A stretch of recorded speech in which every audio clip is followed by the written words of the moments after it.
Telugu young directors ఛానల్కి స్వాగతం సుస్వాగతం. ఫిలిం మేకింగ్ స్టెప్ బై స్టెప్లో భాగంగా మనం ఇంతకుముందు 3 ఎపిసోడ్లు మనం తెలుసుకున్నాం. ఆ 3 ఎపిసోడ్లో షెడ్యూల్ అసలు అవసరం ఏంటి, షెడ్యూల్ డ్రాఫ్ట్ ఎలా వేస్తారు, ఆ తర్వాత దాన్ని ఉపయోగించుకుని తయారు చేయాల్సినటువంటి లిస్టులు, అంటే ఆర్టిస్టులు కానీ లొకేషన్స్ కానీ వాళ్ళకు ఉండే సీన్స్ కానీ ఎక్కడెక్కడ ఉంటాయనే వివరాలని డీటెయిల్స్ అన్నీ మనం ఒక దానిలోంచి ఆ స్క్రిప్ట్లోంచి తీసుకుని వేరువేరుగా పెట్టుకోవడం. దీనికి సాఫ్ట్వేర్లు కూడా బయట దొరుకుతున్నాయి, కాకపోతే డబ్బులు పెట్టాలి. నేను అన్నింటిలో చెప్పినట్టుగానే దీనిలో మాన్యువల్గా అయితే పైసా ఖర్చు లేకుండా పెన్ను పేపర్ పెట్టుకుని స్క్రిప్ట్ని 1-4 సార్లు మన స్క్రిప్ట్ని చదువుకోవడం వల్ల దాని మీద కమాండ్ వస్తుంది. అందుకోసం నేనేం చెప్తానంటే మాన్యువల్గా తయారు చేయటం నేర్చుకోండి అని అందరికీ చెప్తాను. రకరకాల సైట్స్లో వెబ్సైట్స్లో బోలెడు సాఫ్ట్వేర్లు కొన్ని ఫ్రీగా దొరుకుతున్నాయి, కొన్ని సగం ఫ్రీగా దొరుకుతున్నాయి, కొన్ని డబ్బులు పెట్టి కొనుక్కోవాలి.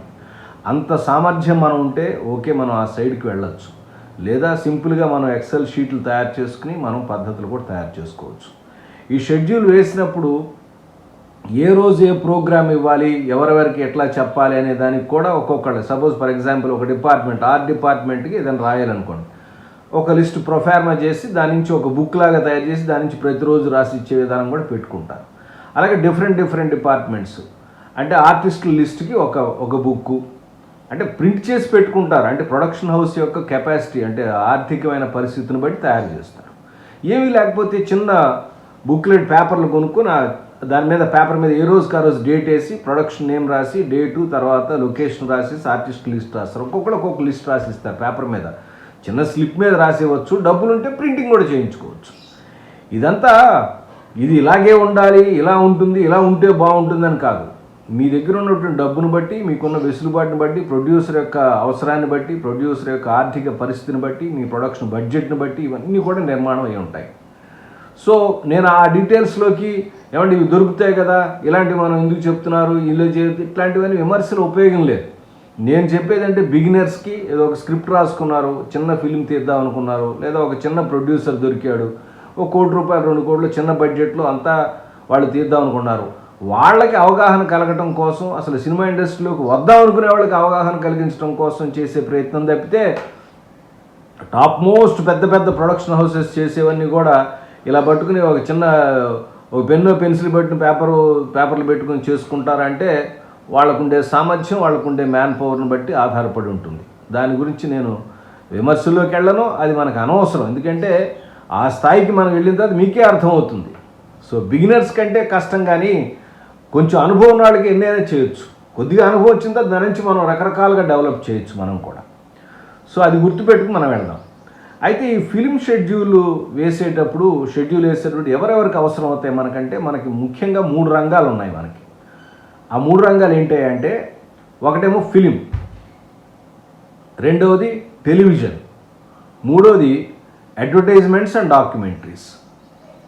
అంటే ఈ 3 రంగాల్లో ఉండేటటువంటి ఆర్టిస్టులు కానీ టెక్నీషియన్స్ కానీ షెడ్యూల్ అనేది అవసరం అవుతుంది ప్రతిదానికి కూడా. సో ఫిలిం అంటే మొట్టమొదటి వచ్చింది ఫిలింలో దాదాపుగా ఒక 60 సీన్లు ఉంటే జనరల్గా సాధారణంగా చెప్తున్నాను. అంటే తక్కువ బడ్జెట్లో తక్కువ టైంలో ఇంకా ఎక్కువ మంది లేదా ఇంకా చాలా తెలివి గల వాళ్ళు, అద్భుతమైనటువంటి టాలెంట్ ఉన్నవాళ్ళు, నేను 15 రోజుల్లో సినిమా తీశాను సార్, 10 లక్షల్లో సినిమా తీశాను సార్, నేను 1 రోజుల్లో సినిమా తీశాను సార్, నేను 30 లక్షల్లో 40 లక్షలు 50 లక్షలు ఇట్లా మీరు చెప్పేసి రకరకాల వాళ్ళు ఉంటే ఉండొచ్చు కాక మీ టాలెంట్, అంత టాలెంట్ నాకు లేదు. ఇన్ జనరల్గా సాధారణంగా జరిగేటటువంటి వ్యక్తుల్ని వాళ్ళ యొక్క పరిస్థితుల గురించి నేను చెప్తున్నాను. ఒక 60 సీన్లు ఉన్నటువంటి సినిమా అని అనుకుంటే దాదాపుగా చిన్న బడ్జెట్ సినిమాకి, అంటే బడ్జెట్ మీరకుండా సక్సెస్ఫుల్గా వెళ్ళాలంటే చేసేదంటే 30 రోజులు షూటింగ్ వేసుకుంటారు. అంటే టాకీ పార్ట్, ఈ షూటింగ్ పార్ట్లు 2 ఉంటాయి. ఒకటి టాకీ, రెండోది సాంగ్. టాకీ అంటే డైలాగులు ఉండేదాన్ని టాకీ అంటారు. సాంగ్స్ మనకు పాటలు ఉంటాయి, పాటలు డ్యాన్సులు ఉండేదాన్ని సాంగ్ షెడ్యూల్ అంటారు. ఫైట్స్ కూడా ఈ టాకీ పార్ట్లోనే ఫైట్స్ కూడా వస్తాయి, లేదా ఫైట్ షెడ్యూల్ మనం వేరే వేసుకోవచ్చు. అంటే డైలాగ్స్ మాట్లాడుకునే సీన్లు తీయడానికి పనికొచ్చి 30 రోజులు షూటింగ్ పెట్టుకోవాలి. అంటే 15 రోజుల్లో చేయొచ్చు, 10 రోజుల్లో చేయొచ్చు. నేను మొత్తం సినిమాని 15 రోజుల్లో చేశాను సార్, చేయొచ్చు, నీ ఇష్టం. అది ఎవరు చూస్తారనేది తర్వాత భగవంతుడు తెలుస్తాడు. నేను దాని గురించి విమర్శ చేయట్లేదు, ఎవరి శక్తి వాళ్ళది. కానీ సాధారణంగా ఒక రేంజ్లో సినిమాలాగా మంచిగా చక్కగా రావాలి, కొంచెం క్వాలిటీతో రావాలి, తొందరపడకుండా కొత్త డైరెక్టర్ని రావాలంటే 30 రోజులు టాకీ పార్ట్ వేసుకోవాలి. తర్వాత ఒక్కొక్క సాంగ్కి మూడు రోజులు, అంటే ఒక 5 సాంగ్లోనే అనుకోండి, 5 మూడు 15 రోజులు, అంటే సాంగ్స్కి ఫైట్కి కలిపి ఒక 15 రోజులు, అంటే 30 ప్లస్ 15 45 రోజులు వేసుకోవాలి. చాలా చిన్న ప్రొడక్షన్కి 45 రోజులకి రోజుకి ₹1,00,000 షూటింగ్ ఖర్చు ఉంటుంది. దీనికి అదనంగా తర్వాత ఆర్టిస్టుల రెమ్యునరేషను, టెక్నీషియన్స్ రెమ్యునరేషన్, కెమెరా ఇటువంటి ఎక్విప్మెంట్కి సంబంధించిన రెంటు ఇవన్నీ కలిసి ఉంటాయి.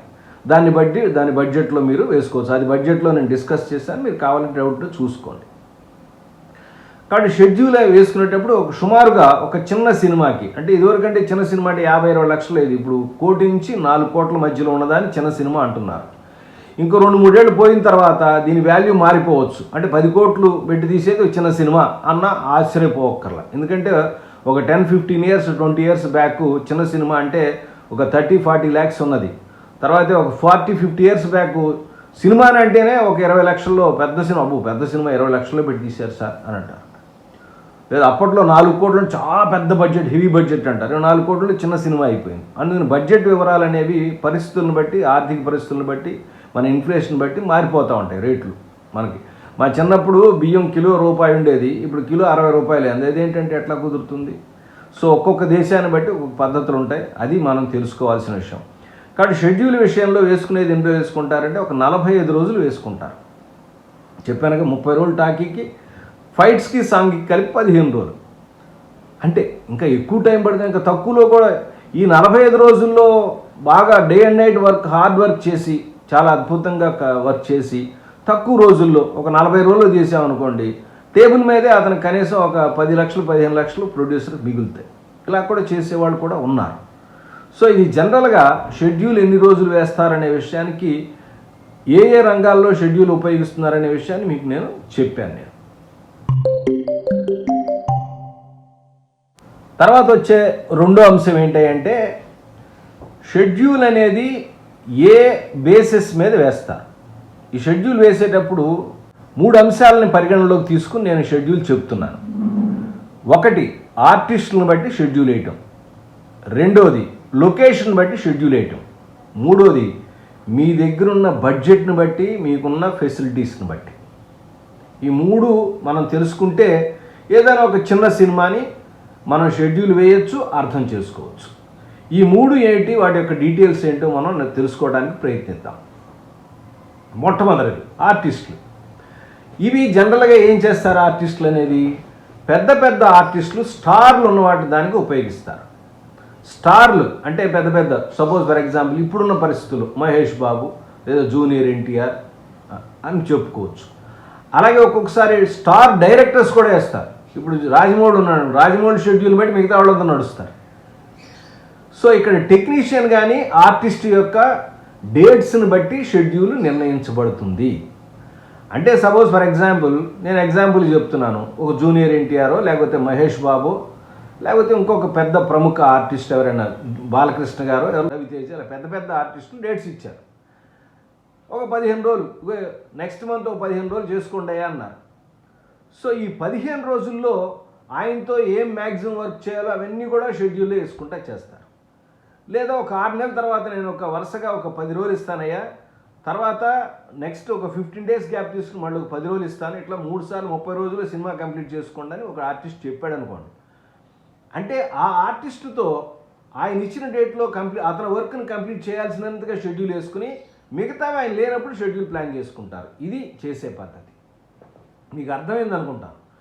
ఆర్టిస్ట్ సెంటర్డ్ ప్రముఖమైన ఆర్టిస్ట్ ఎవరైనా ఉంటే అతని డేట్స్ని పట్టుకుని ఎలా అతని వర్క్, సినిమాలో ఉన్న షార్ట్స్ అన్నీ కూడా ఇంక్లూడింగ్ సాంగ్స్కి మళ్ళీ వేరే ఇస్తారు. ఇది టాకీ పార్ట్కి ఇంతండి, సాంగ్స్కి ఒక 8 రోజులు ఇస్తామని చెప్పి వాళ్ళు మేనేజర్స్తో మాట్లాడితే ఇస్తారు. కాబట్టి ఆయన డేట్ల ప్రకారం మీరు మిగతా ఆర్టిస్టుల యొక్క డేట్లు తీసుకుని అడ్జస్ట్ చేసుకునేదాన్ని ఆర్టిస్ట్ బేస్డ్ షెడ్యూల్ అని అంటారు.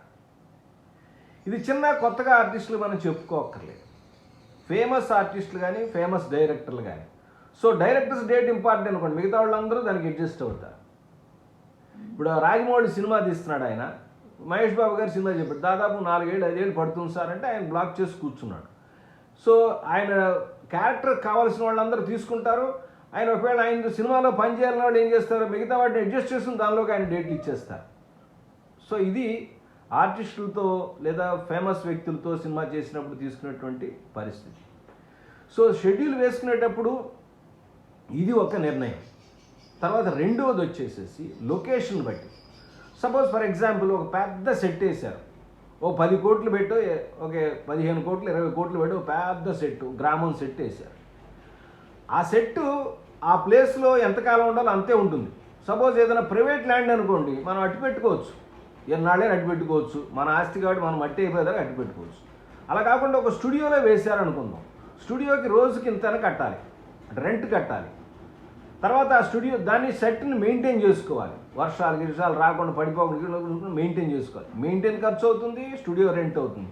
కాబట్టి ఏం చేస్తారంటే ఆ సెట్లో ఎంత వర్క్ ఉందో ఆ టైంలో, అంటే మొదటి నుంచి సెట్ అంటే వాళ్ళ ఒక రోజులో తయారవదు. ఇంత పెద్ద సెట్ వేయాలి, ఒక విలేజ్ సెట్ వేయాలంటే దాని నుంచి కనీసం 2-3 నెలల నుంచి ప్రయత్నం చేసి దాని డిజైన్స్ వేసుకుని సెట్ చేస్తారు. సో షూటింగ్ పార్ట్ సెట్ తయారైన తర్వాత దాన్ని ఎన్ని రోజులు అట్టిపెట్టి, ఇప్పటికే చాలా రోజులు రెంట్ పెరిగిపోతుంది. కాబట్టి ఏం చేస్తారంటే ఆ సెట్లో ఉండే వర్క్ ఏదైతే ఉందో, సినిమాలో ఆ సెట్లో ఉండే వర్క్ ఏదైతే ఉందో అదంతా కూడా అప్పుడు ప్లాన్ చేస్తారు, ఆ డేట్లోనే ప్లాన్ చేస్తారు. మొత్తం అన్ని షార్ట్స్, జనరల్ షార్ట్స్ కూడా తీసుకుంటారు, ఎంటీ సెట్ షాట్లు కూడా తీసుకుంటారు. ఏదన్నా విఎఫ్ఎక్స్లోనో లేకపోతే గ్రీన్ మ్యాట్లోనో మరొకటి సీజీలోనో ఏదైనా మేనేజ్ చేయడానికి కూడా ఉపయోగపడతాయని అట్లా కూడా తీసి పెట్టుకుంటారు. ఇలా చేసి అందరి ఆర్టిస్టుల యొక్క డేట్లు ఆ డేట్లో తప్పకుండా తీసుకుని ఆ సెట్లో వర్క్ అంతా అవజేసుకుని తర్వాత ఆ స్టూడియో ఓనర్కి ఎవరైతే చెప్తారో డిస్మాంటిల్ చేసేందుకు ఆర్డర్ ఇచ్చేస్తారు. ఒక్కోసారి ఏం చేస్తారంటే డిస్మాంటిల్ చేయకుండా వాళ్ళు కొంత రేటు తగ్గించుకొని వాళ్ళే అట్టు పెట్టుకుంటారు. స్టూడియో వాళ్ళు అట్టుపెట్టిన ఏం చేస్తారు, సినిమా రిలీజ్ అయ్యేదాకా వేరే ఎవరికి ఇవ్వరండి. సినిమా రిలీజ్ అయిన తర్వాత వేరే టెలివిజన్స్ కానీ చిన్న చిన్న సినిమాలకు కానీ ప్రొడక్షన్ వాళ్ళకి రెంట్ ఇచ్చుకుని వాళ్ళకి రావాల్సిన డబ్బుని అట్లా సంపాదించుకుంటారు. ఇది వేరే మ్యాటర్, కానీ మీకు తెలియాలనే ఉద్దేశంతో చెప్తున్నాను. కాబట్టి షెడ్యూల్ ఏం చేసేటప్పుడు ఏం చేస్తారు, ఇప్పుడు సెట్ ఈజ్ ఇంపార్టెంట్. అలాగే ఒక పెద్ద ప్రముఖ వ్యక్తి యొక్క ఇల్లు తీసుకున్నారు. ఆ ప్రముఖ వ్యక్తి చెప్పాడు, నెక్స్ట్ మంత్ మా ఇంట్లో పెద్దగా ఫంక్షన్స్ ఏముండవండి, మేమందరం ఓన్లీ 2-3 ఉంటాము, ఇల్లంతా ఖాళీగా ఉంటుంది, 10వ తారీఖు నుంచి 20వ తారీఖు దాకా మీరు కావాలంటే ఇల్లు వాడుకోండి అని అన్నాడు ఆయన. చాలా తక్కువ రెంట్కి ఇస్తున్నాడు. అప్పుడు ఏం చేస్తారు, ఆర్టిస్టుల డేట్లన్నీ కూడా ఆ టైంకి, ఆ సెట్ టైంకి అరేంజ్ చేసుకుని రోజుకి ఇన్ని సీన్లు అని వేసుకుంటారు. ఇంతకుముందు నేను ఎపిసోడ్లో చెప్పాను, చిన్న సినిమాలకి కొంచెం క్వాలిటీతో తీయాలంటే డైరెక్టర్ కొంచెం అలర్ట్గా ఉండి కెమెరామెన్ కాస్త లైటింగ్ జాగ్రత్త ఫాస్ట్గా అందరూ కష్టపడితే రోజుకు 3 సీన్లు తీయచ్చు. అంతకన్నా మరీ తక్కువ రోజుకు ఒక సీన్ తీస్తానండి అంటే వాళ్ళ కష్టం. బడ్జెట్లో ఇవాళ ఉన్న పరిస్థితుల్లో ఎక్కువ బడ్జెట్ చేసి ఓవర్ బడ్జెట్ చేసినా కూడా సినిమాలు ఆడే పరిస్థితి లేదు. మరీ లో క్వాలిటీతో తీసినా సరే ఎవరో చూసేవాళ్ళు లేరు. సో దానికి ఇవ్వాల్సిన ఇంపార్టెన్స్ మనం తప్పకుండా ఇవ్వాల్సిన అవసరం ఉంది. కాబట్టి లొకేషన్గా బేస్డ్ వేసుకుని రోజుకి ఇన్ని సీన్లు, ఎక్కడైనా ఒకటి ఆర్టిస్ట్ అయినా కానీ లొకేషన్ అయినా కానీ ఏం చేయాలి, రోజుకి 3 సీన్లు ప్లాన్ చేసుకోవాలి. ఆ తర్వాత మూడోది వచ్చేసేసి మన బడ్జెట్ని బట్టి. మన దగ్గర బడ్జెటే లేదు, చాలా తక్కువ బడ్జెట్ ఉంది, ఆర్టిస్టులు అందరూ కొత్త వాళ్ళు, మనకి ఎప్పుడు కావాలంటే అప్డేట్స్ ఇస్తారు. అప్పుడు మనం ఏంటి, మన దగ్గర కొంత డబ్బు ఉంది, ఒక 10 లక్షలు మన దగ్గర కొంత డబ్బు ఉంది, ఒక 10 లక్షలు ఉంది. ఆ 10 లక్షల లోపు మనం ఏం చేయగలుగుతాం, మనకి ఇళ్ళు ఎక్కడ ఫ్రీగా దొరుకుతున్నాయి, లొకేషన్లు ఎక్కడ ఫ్రీగా దొరుకుతున్నాయి, లేదా తక్కువ రేటుతో ఎక్కడ దొరుకుతున్నాయి చూసుకుని ఆర్టిస్టులు పెట్టుకుని అక్కడ ఆ రోజు సపోజ్ ఫర్ ఎగ్జాంపుల్ ఇవన్నీ చిన్న షెడ్యూల్ చేస్తారు. ఒకే షెడ్యూల్ కూడా చేయక్కర్లా, చిన్నగా 4 రోజులు, ఒక 5 రోజులు, 10 రోజులు, మళ్ళీ డబ్బు సమకూర్చుని మళ్ళీ ఒక 5 రోజులు, మళ్ళీ ఒక చోట ఇంకో చోటకి వేరే ఊరికి వెళ్ళి అక్కడ ఒక 10 రోజులు, అట్లా చేసి నెమ్మదిగా కొద్ది డబ్బులు పెట్టుకుని కంప్లీట్ చేసుకుని ఒక చిన్న ఎడిటింగ్ సెటప్ ఉన్న చోట్ల ఎడిటింగ్ చేసుకుని అట్లా వాళ్ళ బడ్జెట్లో సినిమాని ప్లాన్ చేసుకుంటారు. ఇది చిన్న సినిమాల వాళ్ళు, ఇండీ ఫిలిమ్స్ వాళ్ళు, షార్ట్ ఫిలిమ్స్ వాళ్ళు ఫాలో అవ్వాల్సిన పద్ధతి కూడా. చాలా చిన్న సినిమాలకి, ఎక్స్పెరిమెంటల్ సినిమాలకి మనకి సినిమా డైరెక్షన్ వచ్చారాదా తెలుసుకోవడానికి చేయాల్సిన పద్ధతి అంటే ఇది 3వ పద్ధతి. లాస్ట్ ఫ్రీగా వచ్చే లొకేషన్స్, ఆ టాలెంట్ ఉండి మనకి తక్కువ ఖర్చులో కానీ లేదా మన మీద అభిమానంతో కానీ తక్కువ అమౌంట్తో వచ్చే ఆర్టిస్టులు కానీ లేదా కొత్త టాలెంటెడ్ ఆర్టిస్టులను తీసుకుని చిన్న షెడ్యూల్స్ వేసుకుని జాగ్రత్తగా సినిమాని తక్కువ బడ్జెట్లో కంప్లీట్ చేయాలి. ఇది చాలా ఇంపార్టెంట్.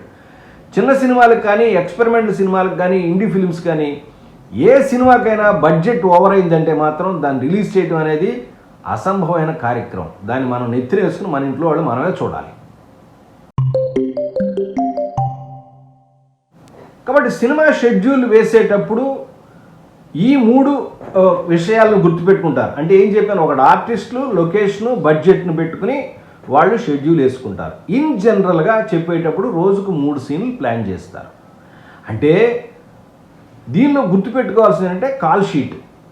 కాల్ షీట్ అంటే ఏంటంటే ఒక టైం డ్యూరేషన్లో ఆ రోజు చేయాల్సిన పనికి సంబంధించినటువంటి సమాచారం, లేదా ఒక టైం పీరియడ్లో మనం చేయాల్సిన వర్క్ని ఒక కాల్ షీట్ అంటాం. ఇది ఏం చేస్తాం, 24 గంటల్లో ఒక్కొక్క 8 గంటల్లో ఒక్కొక్క కాల్ షీట్ వేస్తారు. 8 గంటల కాల్ షీట్, ఒక గంట ముందు వచ్చి దాని మీద ప్రిపేర్ అవుతారు. లేదా 9 గంటలకు కాల్ షీట్ స్టార్ట్ అవుతుంది అనుకోండి, 7:30 కల్లా అందరూ వచ్చి మేకప్ వేసుకుని రెడీ 9 గంటలకి షూటింగ్ స్టార్ట్ చేస్తారు. మళ్ళీ 8 అవర్స్ అయిపోగానే మధ్యలో ఒక గంట బ్రేక్ ఉంటుంది. ఆ గంట బ్రేక్ తీసేసిన తర్వాతే, అంటే వర్కింగ్ అవర్స్నే 8 అవర్స్ కలుపుతారు, పెట్టుకుంటారు. సో అంటే ముందు ఒక ప్రిపరేషన్ 1 గంట, మధ్యలో 1 గంట రెస్ట్, అంటే lunch half an hour 1 hour అనుకుంటే, స్నాక్స్ పీరియడ్ అనుకుంటే, ఇవన్నీ కలుపుకుని 1 గంట పోతే 8 గంటల వర్క్ ఉంటుంది. కలిపి ముందు 1 గంట, వెనక 1 గంట, 2 గంటలు, 10 గంటల వర్క్ ఉంటుంది యాక్చువల్గా కాల్ షీట్ అంటే. సో ఇది జనరల్గా ఏం చేస్తారంటే సినిమాలు ఈ కాల్ షీట్ లోపే అయిపోయేటట్టుగా చూసుకుంటారు. 9 to 6 ఒక కాల్ షీట్ అనుకోండి, 9 గంటలకు షూటింగ్ స్టార్ట్ అయితే 1 గంటకు బ్రేక్ ఇస్తారు. తర్వాత 2 o'clock స్టార్ట్ అయితే మళ్ళీ సాయంత్రం 5:30, 6 కల్లా ఎట్టి పరిస్థితుల్లో ఇస్తారు. ఆ బ్రేక్ ఇచ్చేయాల్సిందే, ఆపేసేయాల్సిందే. ఒకవేళ ఏదన్నా ఎక్సీడ్ అవుతుంది అనుకోండి, చెప్తారు ఒక ప్రొడక్షన్ వాళ్ళు వచ్చి, సార్ ఇది ఎక్సీడ్ అయ్యేటట్టుగా ఉంది వర్క్, మరి మీరు కాల్ షీట్ పెంచుతున్నారా, బ్రేక్ ఇస్తారని డైరెక్ట్గా అడుగుతారు. అయిపోతుంది 10 నిమిషాలు అని అంటే ఒక పావు గంట, అరగంట గ్రేస్ టైం ఇస్తారు వాళ్ళ అవగాహన బట్టి. లేదు గంట 2 గంటలు పెరిగింది అనుకోండి, హాఫ్ కాల్ షీట్ వేస్తాను సార్ అంటే మిగతా వాళ్ళందరూ కూడా హాఫ్ కాల్ షీట్ వేసి దాని నుంచి డబ్బులు వసూలు చేస్తారు. అంటే కాల్ షీట్లో జరిగే మ్యాజిక్ ఏంటి అంటే, మనం కొంతమంది డైలీ వేజెస్ మీద వచ్చే వాళ్ళందరికీ కూడా పే చేయాల్సి ఉంటుంది. వాళ్ళ వర్కర్స్ ఎవరైతే ఉంటారో డిఫరెంట్ డిపార్ట్మెంట్స్ వాళ్ళందరూ కూడా కాల్ షీట్ ప్రకారం వర్క్ చేస్తారు. సో అప్పుడు మనకేమవుతుందంటే ఒక కాల్ షీట్కి అయ్యే ఖర్చు 1.5 కాల్ షీట్కి అవుతుంది. కాబట్టి షెడ్యూల్లో ఏదైతే వేసుకుంటారో ఆ టైం ప్రకారం తప్పకుండా వర్క్ చేయడం అనేది అందరూ కూడా హార్డ్ వర్క్ చేసి కంప్లీట్ చేయడానికి ప్రయత్నిస్తారు. ఇది కాల్ షీట్కి టైం అంటే 8 అవర్సే. 8 అవర్స్ మీరు ఎట్లయినా చూసుకోండి, 24 గంటలు మీరు ఎన్ని రకాలుగా మార్చుకోవచ్చు, కొంచెం ముందుగా అటుగా చేసుకోవచ్చు. 3 కాల్ షీట్లు, 4 కాల్ షీట్లు వస్తాయి రోజుకి. సో 3 కాల్ షీట్స్ వర్క్ చేస్తారు. 24 అవర్స్ ఒక్కోసారి ఎప్పుడన్నా రేర్ కండిషన్స్లో 24 అవర్స్ వర్క్ చేస్తారు. చాలా తక్కువ కండిషన్స్లో వర్క్ చేస్తారు. జనరల్గా 2 కాల్ షీట్లో కంప్లీట్ చేసుకుంటారు. నా వరకు అయితే సజెషన్ ఏంటంటే రోజుకి 1 లేదా 2 కాల్ షీట్లో పనిచేయటం, అవసరమైతే 2 లేదంటే 1 కాల్ షీట్లో పనిచేయటం అనేది చాలా ఆరోగ్యకరం. దాని ఏంటంటే ఆర్టిస్టులు, టెక్నీషియన్స్ తొందరగా అలసిపోరు, వాళ్ళకు కూడా తగినంత శ్రమ చేసిన తర్వాత విశ్రాంతి దొరుకుతుంది, చక్కగా క్రియేటివ్గా ఆలోచించగలుగుతారు. సినిమా అనేది సరదాగా చక్కగా ఒక క్రియేటివ్ పర్సన్స్ అందరూ కూడా ఆలోచించి మంచి క్వాలిటీగా తీయాల్సినటువంటి వర్క్. ఏదో బాధపడుతూ ఎట్లా కొట్ట వదిలిచ్చేద్దామరా బాబు అని చికాకు పడుతూ చేయాల్సిన కార్యక్రమం కాదు. కాబట్టి షెడ్యూల్ ప్లానింగ్ అనేది చాలా ఇంపార్టెంట్. దీనిలో ఆలోచించాల్సిన ఏం లేదు. ఆ పర్టికులర్ టైంలో అంటే ఆర్టిస్ట్కి ఎన్ని ఉన్నాయి వరుసగా ఒక ప్లేస్ తీసుకోవటం, రోజుకు 3 సీన్లు వేసుకోవటం, అంతే, వేరే ఏం లేదు దానిలో. అది మారుతూ ఉంటుంది. ఒకవేళ ఏదైనా చిన్న ఆర్టిస్టుల ప్రాబ్లం వల్ల డైనమిక్స్ ఒకసారి వేసిన షెడ్యూల్ అంటే పెద్ద డైరెక్టర్లు, పెద్ద సంస్థలకి షెడ్యూల్స్ మారవు, కానీ చిన్న సంస్థలకి, చిన్న ప్రొడక్షన్స్కి, చిన్న డైరెక్టర్స్కి, కొత్త డైరెక్టర్స్ అందరికి కూడా షెడ్యూల్స్ మారిపోతాయి. మాకు కుదరదని ఒక ఆర్టిస్ట్ రాలేదనుకోండి, మార్చి వేరే విధంగా వేసుకోవాల్సి ఉంటుంది. అలాగే లొకేషన్ కూడా ఒకసారి ఫ్రీగా దొరకదని కుదరదన్నారనుకోండి, ఆ లొకేషన్లో కాబట్టి వేరే లొకేషన్ మనం షెడ్యూల్ వేసుకోవాల్సి ఉంటుంది. కాబట్టి ఇవన్నీ మారకుండా స్టాండర్డ్గా ఉండేటువంటి షెడ్యూల్స్ అన్నీ కూడా పెద్ద ప్రొడక్షన్ హౌసెస్కి, పెద్ద డైరెక్టర్లకి, స్టార్స్కి వర్కౌట్ అవుతాయి. కానీ చిన్న సినిమాల వాళ్ళ యొక్క షెడ్యూల్స్ అన్నీ కూడా డైనమిక్స్గా మారుతూనే ఉంటాయి, చిన్న మార్పులు ఉంటానే ఉంటాయి. సో అందుకని మాన్యువల్గా దాన్ని అడ్జస్ట్ చేసుకోవటం, మార్చుకోవటం, టైం అంటే మనకి ఇచ్చిన టైంలో ఎంత వర్క్ చేయగలుగుతున్నామని చూసుకుని నెక్స్ట్ డే ప్లాన్ చేసుకోవటం అనేది ఈ షెడ్యూల్లో చాలా ఇంపార్టెంట్. నేను షెడ్యూల్ గురించి ఒక 3-4 ఎపిసోడ్ చేశాను. బహుశా మీ అందరికీ ఈ చెప్పినటువంటి ఎపిసోడ్తో మీకు కొద్దిగా అవగాహన కలిగిందని అనుకుంటున్నాను. ఒకవేళ ఇంకా ఏదైనా ఈ షెడ్యూల్స్ గురించి మీకు ఏదైనా డౌట్స్ ఉంటే నాకు కామెంట్స్లో తెలియచేయండి. నేను తప్పకుండా ఆ డౌట్స్ని బేస్ చేసుకుని మరొక ఎపిసోడ్ చేయడానికి ప్రయత్నిస్తాను. మీరు ఒకటి గుర్తుపెట్టుకోండి, సినిమా మేకింగ్ అనేది చాలా ఇంపార్టెంట్ అయిన విషయం. ఏంటంటే సినిమా మేకింగ్లో క్రియేటివ్గా ఉండటమే కాదు, డిసిప్లిన్గా ఉండటం కూడా చాలా ఇంపార్టెంట్. మనం డిసిప్లిన్గా ఎప్పుడు ఉంటామంటే ప్రొఫెషనల్గా మారినప్పుడే, మనం చేసే వర్క్ని ప్రొఫెషన్లో తీసుకున్నప్పుడే. నువ్వు ప్రొఫెషనల్ ఎప్పుడు అవుతాయంటే ఆ ప్రొఫెషన్ గురించిన పూర్తి సమాచారం నువ్వు తెలుసుకున్నప్పుడే. బేసిక్స్ అయినా తెలుసుకుని ఉండాలి. ఇవేవి తెలియకుండా సినిమా ఇండస్ట్రీకి వచ్చి ఇబ్బందులు పడద్దు, జీవితాన్ని పాడు చేసుకోవద్దు. కాబట్టి అన్ని అంశాలని తెలుసుకోవడానికి ప్రయత్నించండి. మన ఛానల్లో ఒక్కొక్క అంశాన్ని నెమ్మదిగా చెప్తా వస్తున్నాను. ఫిలిం మేకింగ్ స్టెప్ బై స్టెప్లో ప్రీ ప్రొడక్షన్లో ఇప్పుడు నేను షెడ్యూల్ దాకా వచ్చాను. ఇంకా ఏ అంశాలు చెప్పాలో చూసుకుని ఈ ప్రీ ప్రొడక్షన్ కంప్లీట్ చేసి తర్వాత షూటింగ్లోకి వెళతాను. ఇంతకుముందు ఎపిసోడ్ కూడా చూడండి. ఎవరైనా అవసరం ఉన్న వాళ్ళు ఉంటే వాళ్ళకి షేర్ చేయండి, తప్పకుండా లైక్ చేయండి, ఛానల్ని ప్రమోట్ చేయండి. మరొక కొత్త అంశంతో మళ్ళీ కలుస్తాను. అప్పటిదాకా నమస్కారం.